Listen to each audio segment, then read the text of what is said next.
আপনারা প্রশ্ন করেছেন যে বদ্রীনাথ আমাদের কাছে কতটা ইম্পর্টেন্ট। এটা ঠিক কথা যে বদ্রীনাথ আমাদের সনাতন হিন্দু ধর্মে একটা বিশেষ জায়গা গ্রহণ করে থাকে। বিশেষ জায়গা বলতে এমন একটা জায়গা যার সঙ্গে আমাদের প্রতিদিনের সম্পর্ক আছে। কিরকম? তার মানে কি অন্যান্য শ্রীক্ষেত্র বা অন্যান্য জায়গার সঙ্গে আমাদের প্রতিদিনের সম্পর্ক নেই? না, আছে। কিন্তু বদ্রীনাথের সঙ্গে আমাদের বিশেষ সম্পর্ক আছে। কিরকম? তার জন্য আমাদের অনেকটা বিষয় জানতে হবে। তো আমি বিষয়ে সেটাই জানাচ্ছি, তাহলে সবার কাছে বিষয়টা আমার মনে হয় আরো ক্লিয়ার হবে। বদ্রীনাথ হচ্ছে এমন একটা জায়গা, তার সঙ্গে লিঙ্ক আছে কেদারনাথের, তাই না? কেদারনাথ যে জায়গায় এখন বর্তমানে বিরাজ করছে সেটা কিন্তু কেদারনাথ ভগবানের প্রকৃত অবস্থান স্থল নয়। শুনতে অবাক লাগলেও এটাই সত্যি। কারণ কেদারনাথ ভগবান যেখানটায় অবস্থান করেন সেই জায়গাটা হচ্ছে বদ্রীনাথ। এটা শুনতে অন্যরকম লাগলেও এটা সত্যি। কেদারনাথ ভগবান যেখানে এখন অবস্থান করেন তিনি আগে করতেন যেখানে অবস্থান সেটা হচ্ছে বদ্রীনাথ। বদ্রীনাথের যে জায়গাটা সেটা প্রকৃত ক্ষেত্রে আমাদের ভগবান দেবাদিদেব এবং মা পার্বতীর অবস্থান স্থল। তো সেখানে তাহলে বদ্রীনাথ কি করে তৈরি হয়ে গেল? সেইটা জানলেই আমরা বুঝতে পারবো কেন বদ্রীনাথ আমাদের দৈনন্দিন জীবনে এতটা গুরুত্বপূর্ণ। এই যেমন একদম প্রথম থেকেই তাহলে বলি, তাহলে সবার বুঝতে সুবিধা হচ্ছে। সেটা হচ্ছে একটা সময় হঠাৎ শঙ্খ চক্র গদা পদ্মধারী নারায়ণের মনে হয়েছিল যে তপস্যা করা প্রয়োজন। তো তিনি দেবাদিদেব মহাদেবকে গিয়ে বলছেন, ভোলেনাথ আমি তপস্যা করতে চাই, তো আমাকে যদি হিমালয় তো আপনার অবস্থান স্থল, হিমালয় আপনার বাসস্থান, তো আমাকে যদি কিছুটা জায়গা দেন তাহলে আমি সেখানে তপস্যা করতে পারি। মহাদেব শুনেই বলছেন যে আপনি সাক্ষাৎ বিষ্ণু, আপনার কিসের প্রয়োজন আছে এখানে তপস্যা করার? মানে বাকি মুনি ঋষি এরা তো রয়েছে তপস্যা করার জন্য, জপ তপস্যা ধ্যান পূজার্চনা সবকিছু করবে, আপনার কি প্রয়োজন আছে? তাদের তো অনেক কিছু প্রয়োজন, তাদের এইটা দরকার, এরপর এইটা দরকার, তো আপনি তো মানে আপনাকে প্রাপ্ত হওয়ার জন্য তারা তপস্যা করে, তো আপনি নিজে কেন তপস্যা করবেন? তখন শ্রী বিষ্ণু বলছেন, না না না আমি তপস্যা করবো, আপনি জায়গা দিন। তো মহাদেব একদমই মানলেন না, বললেন আপনার কিছু প্রয়োজন নেই, এবং মহাদেব বিশেষ স্নেহ করেন ভগবান বিষ্ণুকে।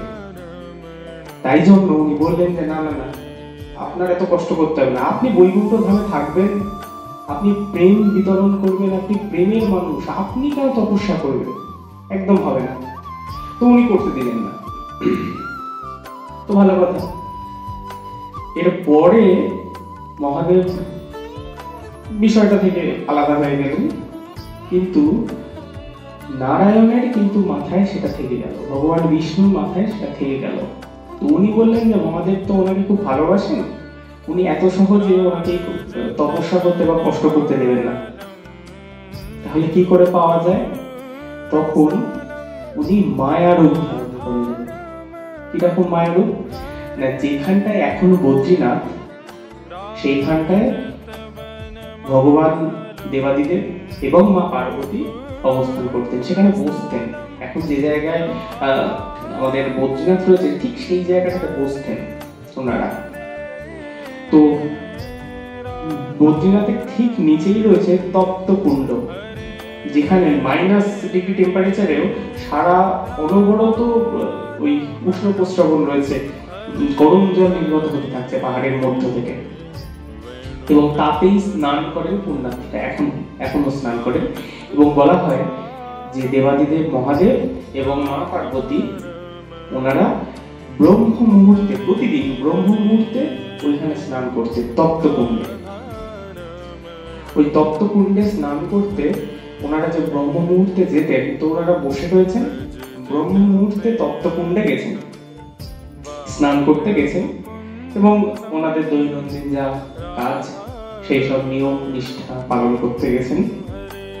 তো গিয়ে ওনারা দেখছেন কুণ্ডের পাশে একটা শিশু পড়ে রয়েছে, একদম ছোট্ট শিশু, সবে জন্মগ্রহণ করেছে, এরকম একটা শিশু রয়েছে এবং সে জোরে জোরে কাঁদছে, অনেক জোরে জোরে কাঁদছে।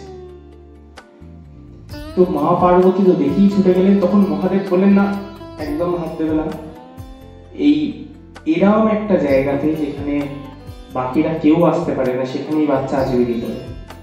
এ নিশ্চয়ই কেউ মায়াবী, কেউ এ সাধারণ কেউ হতে পারে না, এখানে কি করে আসবে? একদম স্পর্শ করবে না। কিন্তু মা পার্বতী শুনলেন না। কেন শুনলেন না? ওনার হৃদয় খুব করুণ, ওনার মাতৃস্নেহে বলছেন যে আপনি সবসময় এইসব দেখছেন একটা বাচ্চা কাঁদছে এবং সে কি করে এখানে এসে গেছে সেসব পরে হবে, আগে তোর কান্না থামাই। মহাদেব যত বারণ করছেন যে হাত দেবেন না আপনি, মায়াবী কেউ, আমি এখানে এলো কি করে?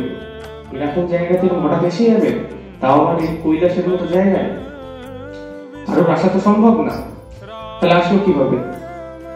মাতা পার্বতী শুনলেন না, কোলে তুলে নিলেন। কোলে তুলে তাকে ভোলানোর চেষ্টা করলেন এবং দেখা গেল আশ্চর্যভাবে সেই বাচ্চাটা কান্না থামিয়ে দিল। তো মহাদেব চুপ করে রইলেন।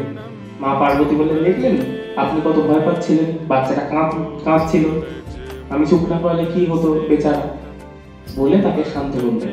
তো মহাদেব আর কি বলবেন? তখন বলছেন যে ব্রহ্ম মুহূর্ত পার হয়ে যাচ্ছে, এবার আমাকে স্নান করতে হবে, তপ্ত শুনতে, চলো একে ডাকো এখানে। মা পার্বতী বললেন, না, আমি এখানে ডাকবো না, এরকম আবার কাঁদছে। তো মহাদেব অনেক বোঝালেন যে ঠিক আছে, কিছুক্ষণের জন্য রেখে আমরা ব্রহ্ম মুহূর্তে স্নানটা করে নিই, তারপর আমরা যা খুশি করবো, একে নিয়ে দেখবো একে।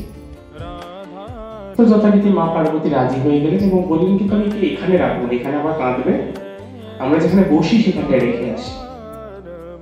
তো সেখানে গিয়ে মা পার্বতী ওনাদের বসার জায়গায় ওই বাচ্চাটিকে শুয়ে দিলেন এবং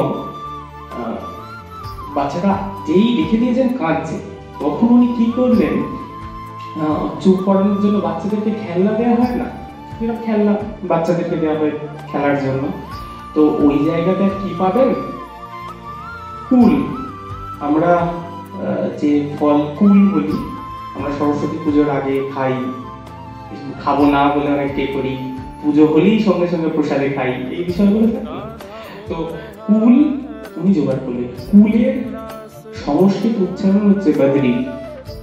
বদরি মানে হচ্ছে কুল, বাংলায় যাকে আমরা কুল বলি, ওই ধরনের ফলকে সংস্কৃতে বলা হয় বদরি।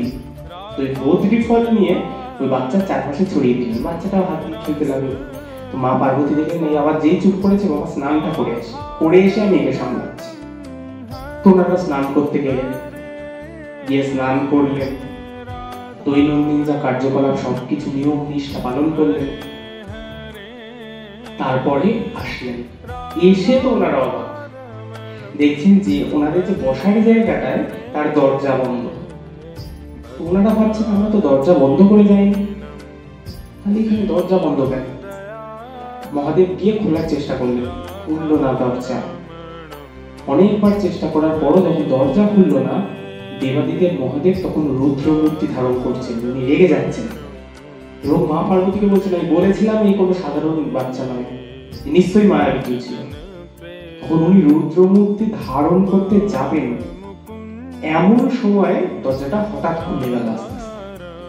আস্তে আস্তে যেই খুলতে লাগলো, তখন ওনারা দেখছেন ভেতরে যে জায়গায় বাচ্চাটিকে শুয়ে রেখে গেছিলেন সে জায়গায় বাচ্চাটা নেই, সেই জায়গাতে বাচ্চাটা নেই এবং ওনাদের বসার ওই জায়গাতে বাচ্চাটা তো নেই, বরঞ্চ ওখানে রয়েছেন সাক্ষাৎ শ্রী বিষ্ণু, শঙ্খ চক্র গদাপদ্ম ধারণ করে শ্রী বিষ্ণু রয়েছেন, কিন্তু অন্যভাবে রয়েছেন। কিভাবে রয়েছেন না, তপস্যারত অবস্থায়। তপস্যারত অবস্থাতে উনি ওখানে অবস্থান করছেন। তো ওনাকে দেখেই মহাদেবের রাগ তো বলে জল, উনি ওনার চোখে জল এসে গেছে। উনি চোখে জল নিয়ে সঙ্গে সঙ্গে কাছে গিয়ে প্রণাম করে বলছেন যে আপনি কেন এরকম ভাবে এসেছেন? উনি সবটা বুঝতে পেরেছেন মহাদেব। এবং মা পার্বতীকে বলছেন যে দেখেছো আমি বলেছিলাম না এ কোনো সাধারণ বালক নয়, এ কোনো সাধারণ বাচ্চা নয়, এ নিশ্চয়ই মায়াবী কেউ। তখন উনি চোখে জল এসে গেছে, প্রণাম করতে করতে বলছেন যে কেন আপনি এইভাবে এই রূপ ধারণ করে এলেন, আপনার কি প্রয়োজন আছে? তখন তপস্যা ভঙ্গ করে চোখ মেলে সাক্ষাৎ শ্রী বিষ্ণু বলছেন যে ভোলেনাথ, এই সংসারের সবকিছু আমি গ্রহণ করেছি, এই সংসারটায় যা কিছু আছে তা সবকিছু আমি পরিচালনা করি, কিন্তু আমার যে সন্তানরা রয়েছে তারা কলিকালে খুব সমস্যার সম্মুখীন হচ্ছে। কলি দেবতা অবস্থান করছে এখন, ফলত তাদের জীবনে যে অন্ধকার সময় নেমে এসছে তা থেকে আমাকেই রক্ষা করতে হবে। সেই জন্য বাকিরা তো সবাই আমার জন্য তপস্যা করে, কিন্তু আমি তপস্যা করছি ওই আমার সন্তানদের জন্য। অর্থাৎ আপনারা যে কোনো জায়গাতে দেখে নেবেন, সেটা রাক্ষস, মুনি, ঋষি, দেবতা সবাই যে কোনো কিছু পেয়েছেন তপস্যা করে। রাবণকেও তপস্যা করতে হয়েছিল, কংসকেও তপস্যা করতে হয়েছিল, হিরণ্যকশিপুকেও তপস্যা করতে হয়েছিল, তবে কি ওনারা কিন্তু পেয়েছিলেন সবকিছু। মহিষাসুরকেও তপস্যা করতে হয়েছিল, প্রত্যেককে তপস্যা করতে হয়েছিল। কিন্তু আমরা কলিকালে দেখি এটা বলা হয় যে ভালো কর্ম করব ফল পাবো, তাই তো আমরা বলি যে ভালো কর্ম করব তাহলে ভালো ফল পাবো। তাহলে কর্ম করছি ফল পাচ্ছি, এর মধ্যে তপস্যাটা কোথায়? তপস্যা নেই, কারণ তপস্যা প্রতিনিয়ত আমাদের হয়ে করছেন ওই ওপরে যে ভদ্রলোক বসে রয়েছেন। বদ্রীনাথে যে শঙ্খচক্র গদাপদ্মধারী নারায়ণ বসে রয়েছেন এবং ক্রমাগত তপস্যা করে যাচ্ছেন আমাদের নামে, তিনি আমাদের হয়ে তপস্যাটা করে দিচ্ছেন। সেই জন্যই আমরা কাজ করছি ফল পাচ্ছি, কাজ করছি ফল পাচ্ছি। মধ্যিখানে তপস্যার যে অংশটা সেটা স্বয়ং শ্রীকৃষ্ণ করছেন আমাদের হয়ে, সেই জন্য আমাদের কাছে বদ্রীনাথ ততটা ইম্পর্টেন্ট। তো মহাদেব যখন ওই রূপে দেখেন এবং তারপর থেকে ওইখানে বদ্রীনাথ ভগবান, তখন ভগবান বিষ্ণুর নাম হয় বদ্রীনাথ ভগবান। বদ্রীনাথ ভগবান তখন থেকে ওইখানে অবস্থান করেন এবং তখন থেকে শুরু করে প্রতিনিয়ত এই জগৎ সংসারে যত মানুষ রয়েছে তাদের সবার নামে উনি তপস্যা করছেন। আমাদের নাম আছে, রুদ্র আছে, আমাদের যে কোনো দৈনন্দিন কোনো একটা পুজো দেওয়ার সময়, অর্ঘ্য প্রদান করার সময় আমাদেরকে জিজ্ঞেস করা হয় না আপনার নাম, আপনার গোত্র জিজ্ঞেস করা হয়েছে। এইটা একটা কারণ হচ্ছে ভগবানের প্রতি নিবেদন করা, আরো একটা কারণ হচ্ছে প্রতি মুহূর্তে আমাদেরকে এইটা জানানো তোমার নাম আমি বললাম, ওই ভগবানের নামে কাছে নামটা পৌঁছে দেওয়া। কার কোন ভগবান? বদ্রীনাথ ভগবান। বদ্রীনাথ ভগবানের কাছে বারবার নামটা শোনানোর জন্য আমাদেরকে আবার জিজ্ঞেস করা হয় যে আপনার নাম, আপনার গোত্র। কারণ নাম গোত্র বললে আমরা যে পুজো দিচ্ছি তার তপস্যাটা উনি করতে পারবেন এবং উনি করে চলেছেন। সেই জন্যই আমাদের কাছে বদ্রীনাথ অতটাই ইম্পর্টেন্ট জায়গা সনাতন হিন্দু ধর্মের মানুষের কাছে। এবং সঙ্গে বদ্রীনাথ দর্শন আমাদের একবার প্রয়োজন, পুজো দেওয়ার জন্য নয়, দর্শন করার জন্য নয়, ধন্যবাদ জানানোর জন্য যে আমি তো কাজটুকু করে মিটে যাচ্ছে, কিন্তু আমার এত যে তপস্যা করতে হতো সেইটা কিন্তু ভগবান করে দিচ্ছে। তো আমাদের তাই জন্যই প্রয়োজন ওনাকে একবার অন্তত ধন্যবাদ জানানো যে ভগবান সাক্ষাৎ শ্রী বিষ্ণু, আপনার জন্য আমরা নিজেদের কর্মফল পাচ্ছি, আমরা কাজ করছি, আমরা ফল পাচ্ছি, তপস্যাটুকু আপনি করে দিচ্ছেন প্রতিনিয়ত। এই কৃতজ্ঞতা প্রকাশ করা উচিত, ধন্যবাদ জানানো উচিত।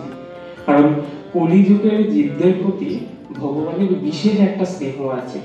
কারণ ভগবান এমনিতেই দেখছেন যে এরা তো বাকি যুগে যে জিনিসগুলো ছিল এরা তো পাবে না, এদের আয়ু কমে গেছে, এদের সবকিছু কমে গেছে, এরা অন্ধকার সময় চলে আসছে, এরা কলি এদেরকে গ্রাস করছে, আস্তে আস্তে করে ফেলেছে অলরেডি।